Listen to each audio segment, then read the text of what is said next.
every year, especially during this particular time,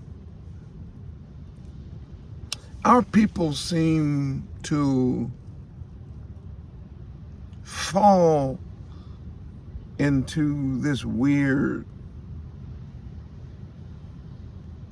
trance. We begin to fall into this weird pseudo religion trance. Every year,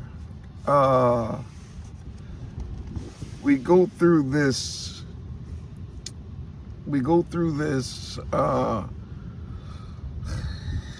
This psychological and emotional, watch the word, trickeration.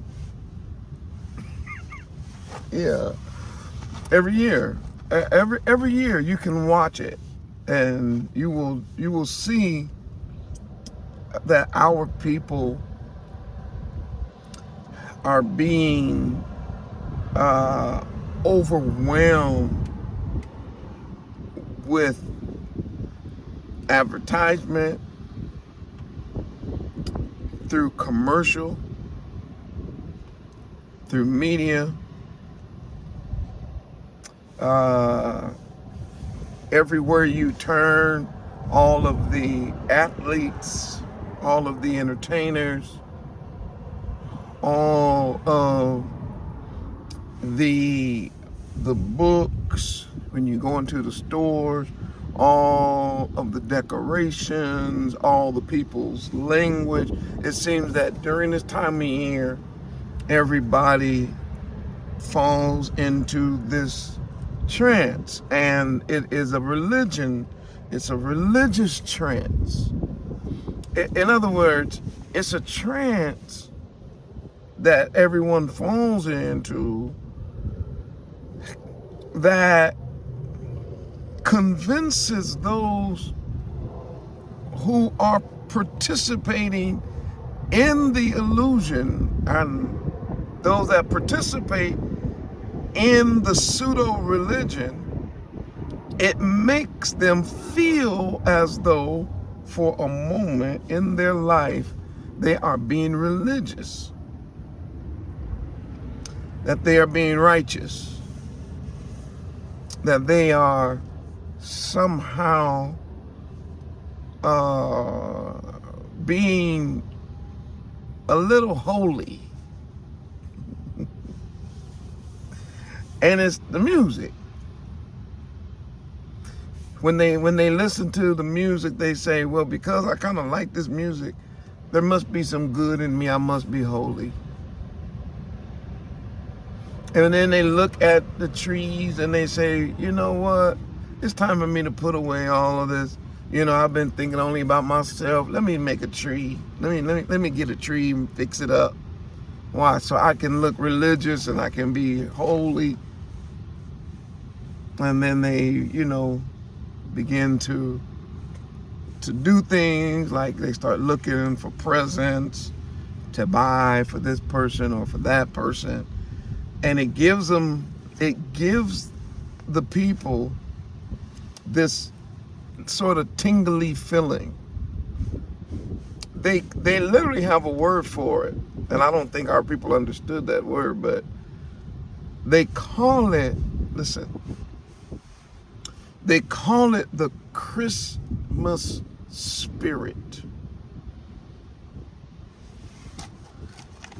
And the idea of the Christmas spirit, it is sort of in the same exact vein and runs down the same valley as a trance. It has the same effect on a person, this so-called Christmas spirit, to where your focus, it begins to shift everybody's focus. And it's powerful. It's definitely powerful. So everything that people do during this season and during the time that they call of the quote-unquote Christmas spirit,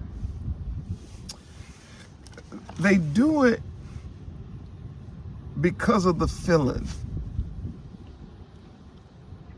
Even those who have been mean, they say, well, you know what, in this season you ought to try to be nice.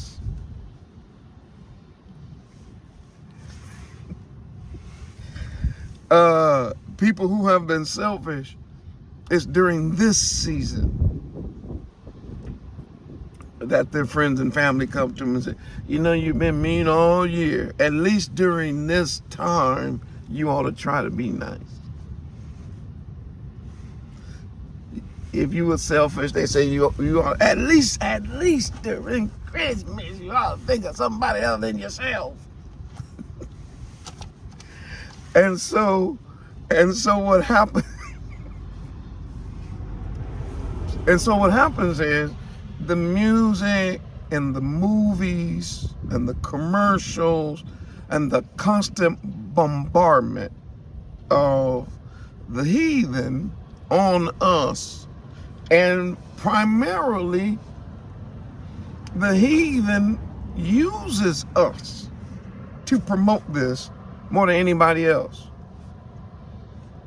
They use the athletes more than anybody else. And we all know that 99.9999% of all of the athletes they use is us. They push it. All of Hollywood pushes it, but mainly us. They push it. When you go into the stores, you see the greeters. They're all gonna say, all right, have a Merry Christmas. And then you think, well, if I don't do this, am I not being merry? You know what? I came in the room. I just came out here to say a few words, y'all. I just want you to think about that. There's like this thing. And then we're not even going to talk about the music right now, because if we went into that, I could do a video on just that alone. Being a musician and actually learning music and understanding the power of music, I'm going to be honest with you. Some of the best song music that has ever been recorded on earth, you hear them all right? It's so-called Christmas music. It's way up there. It's not accidental either. When you write music, and you write music with a purpose, you learn how to manipulate the hearts and mind, and you learn how to use chords and chord progressions and melodies. You learn how to do that in order to create certain moods, in order to put people in a particular place, to take them somewhere. I could do a different video on this. I might do that. And so these songs that you hear, they're not accidental. I'm talking about the ones that are the most famous. They're not accidental.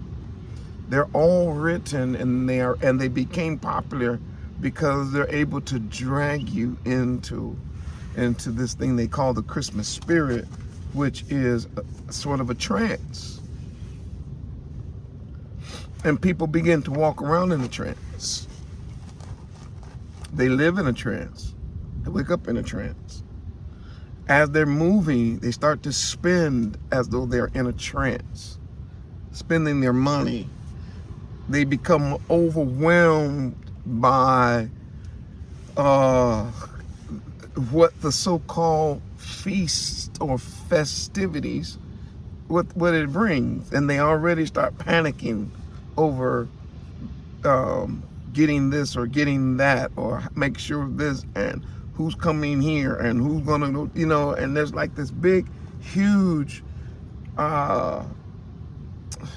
there's this huge psychological and emotional and religious, for lack of better words, attachment.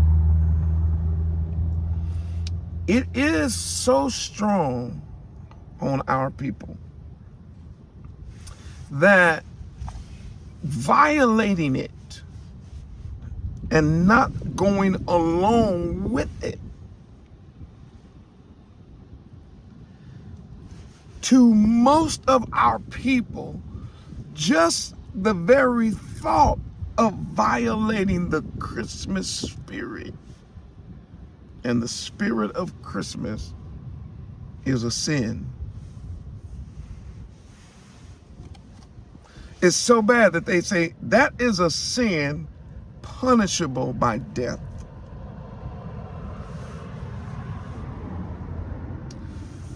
When I grew up, they used to say, if you don't attend, quote unquote, the church all year long, you got to go at least on Christmas, Easter, and Mother's Day.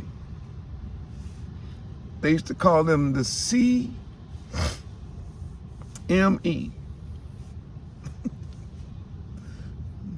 Telling you the truth. In other words, they say if you don't do it, you're going to hell. That's what that means. If you don't show up on those days, you're going to hell, is what the mindset was. Only the most debased and the most low life, the most wicked, rebellious heathens would not at least attend the quote unquote church on Christmas, Easter, and Mother's Day. That's the emphasis. That's how deep this is. So people go through with this, and the people who participate in it, watch, they actually start feeling like this is helping their salvation.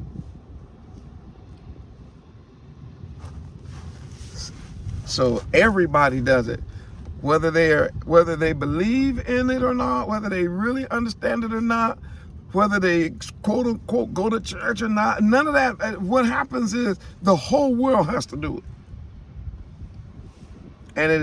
and it is especially true of our people, because we do everything. We go overboard. Now the reason for this video is to say that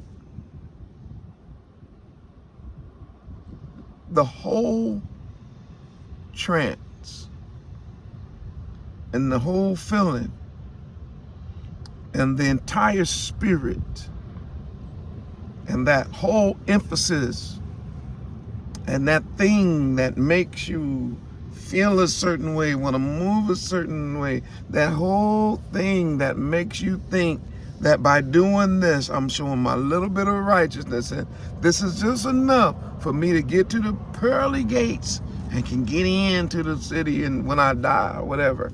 Well, I'm making this video to tell you something. It ain't true. And if you celebrate this wickedness, you are literally holding the biblical record in contempt, because these feasts are the counterfeits. I know that's hard, boy. I know that's hard for you. It's all for nothing. It's all for naught. Well, I shouldn't say nothing, because it's for Satan. It's all really for the underworld. That spirit that you feel is not the Ruach HaKodesh. It is not the breath of Yah that is drawing you into this season. No, these are demonic. These are demonic spirits that are working through heathens, through people. Every time I start talking, my mind runs, because I have so many, I have so many other things to talk about. But the devil is not, or I should say Satan. Hasatan is not, biblically, is not just an angel behind the scenes. In Hebrew, Hasatan,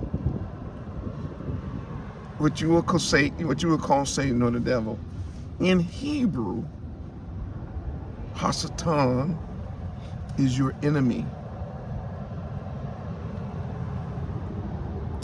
So whenever you are trying to do that which is right, whenever you are trying to live right,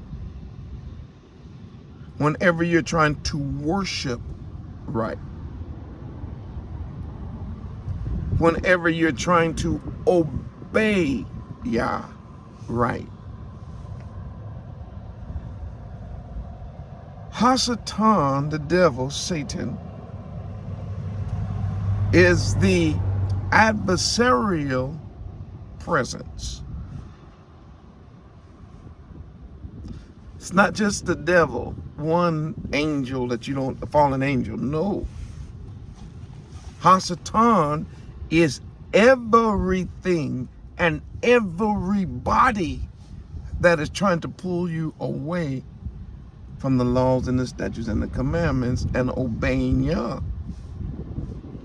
So Hasatan, I tell people this all the time, Hasatan is people.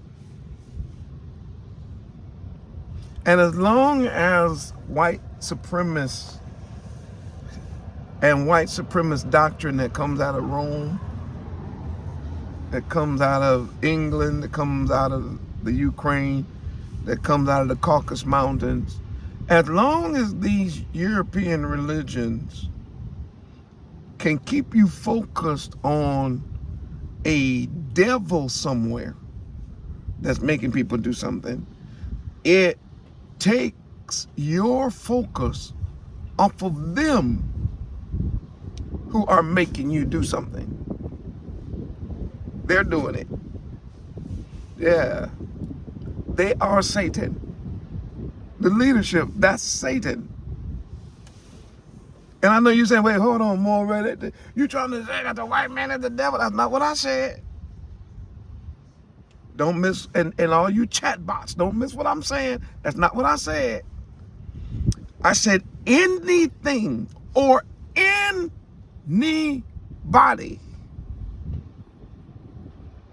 Anything or anybody that tries to get you to disobey Yah in any way, form, or fashion, it is Hasatan to you. They are Satan. And when I said that they created this whole thing to put you in a trance, that was them doing that. They wrote those songs to put you in a trance. They came up with this hella day, which is really Saturnalia, which is really the worship of Tammuz, which is really the Norse gods of Odin, and dealing with all that Baphomet, Krampus, Black Pete, which is a slave, and all that. You know, you can look up all the stuff I'm talking to you about. They created that. So in that sense, yes, they are Hasatan. And that feeling that you feel is not the feeling that Abba Yah has given you. This is the feeling that the Europeans have given you. That tug to go cut down that tree and bring it in your house didn't come from Yah. That feeling of decorating it with silver and gold, no, the heathens do that. And that feeling that you have when you participate, it comes from them. Not the devil, from them. They are the ones that own the airways. And on every commercial and everything you watch, from now until then, it's going to push you toward paganism. They're not teaching you to keep the Torah. They're not telling you not to worship and not to participate in the pagan festivals of the Saturnalia. They're not trying to keep you away from the worship of the winter solstice. No, they are pushing you further into it, and that's why they say, and you got to recognize that, which is where I'm going with this particular video on today. You're gonna be real hurt when you find out that this whole time you've been worshiping the counterfeit,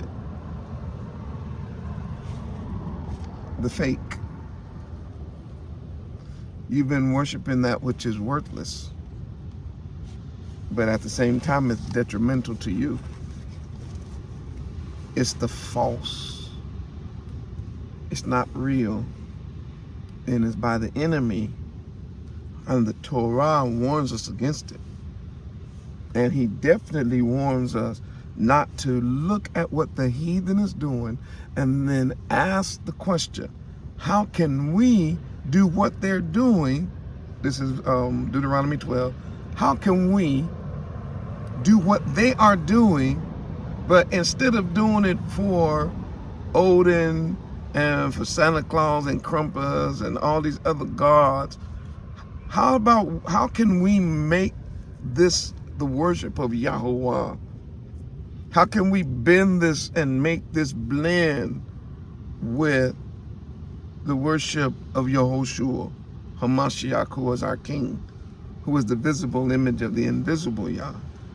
And so that's the psychological damage, and that's the so-called spirit that these heathens have, that they then relayed to you.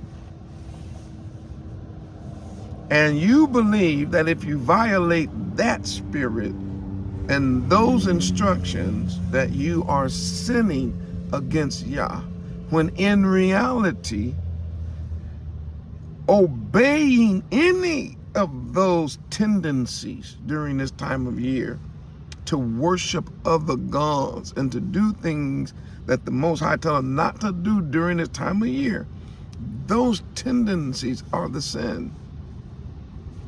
That's what the sin is. We have to be strong during this time. We have to stay true to Abaya during these times, because there is a spirit. It's their spirit. Now I'm gonna use the word. I'm gonna change the word from spirit, because I don't want you all to think I'm talking about a ghost.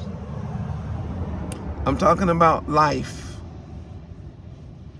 So we're going to stop this video here, but I'm going to pick it up right here in the next video, because we're going to be putting out a few videos this week. But I gotta put this one out. I gotta say this now. Listen to me. The spirit that I'm talking about is not a ghost that floats around. The spirit that I'm telling you with this Christmas spirit thing, that is a life. It's another life, and that life, watch, is really death. It's the life of the dead. So you have the breath of life, that's Yahuwah, and then you have the breath of death, that's your enemy, Hasatan. And what he wants you to do is live his life that comes out of his breath to you.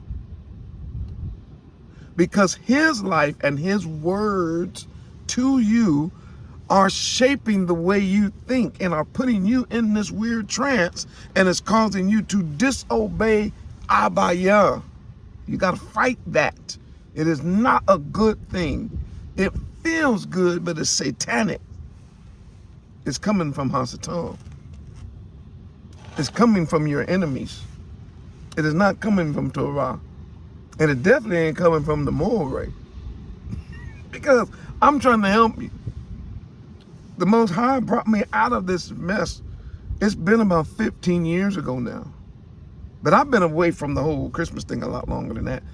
But when I started understanding that they are working on a whole nother level in order to take your soul and to take your life, the Most High showed me it's counterfeit. It's wicked. And in the kingdom, when they stand before me, what they think they have stored up in heaven as treasure, when they stand before me, they're going to realize they've been storing up counterfeit money. And they will hear my words to them, which will be, depart from me. Watch this. You who work iniquity and lawlessness. What does that mean? You who decided that you weren't going to do what the Torah said. But you want to do what everybody else said, but you don't want to do what the Torah said. He says, and you must depart from me because I never knew you. It doesn't mean it. The phrase doesn't mean that he never knew you existed. He says, I was never in a relationship with you based on the covenant. Because if you were in relationship with me based on covenant, you wouldn't be participating in satanic covenants. So yeah, you gotta go. You're a worker of iniquity. And don't say you ain't never heard it, because I have servants like Dr. Yoshiyahu Dauid Ben Israel that I pulled out of the systems and set them apart to preach the Torah to you. But you would rather go in this trance, you'd rather go in this wicked spirit, you would rather take the counterfeit over the true. So therefore you got to depart from me. Why? Because he said, I'm the truth. I'm not the counterfeit. We'll pick it up. Support the work of the ARK. That's the name of our ministry.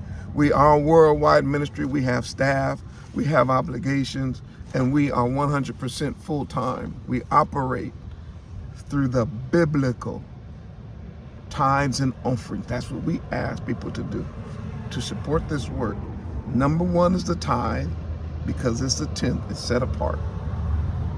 Right? Everybody knows that by now. And the offerings follow. They are both described in the scriptures.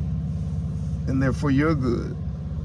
And through your tithes and offerings, we can stay full-time so that we can continue bringing you these messages to help wake up Jacob in the last days.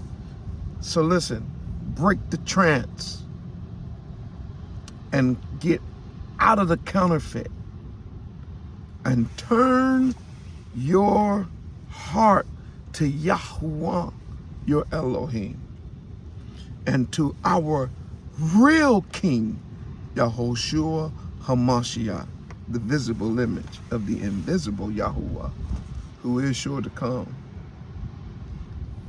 Stay true. Reject the counterfeit and choose the truth. Shalom.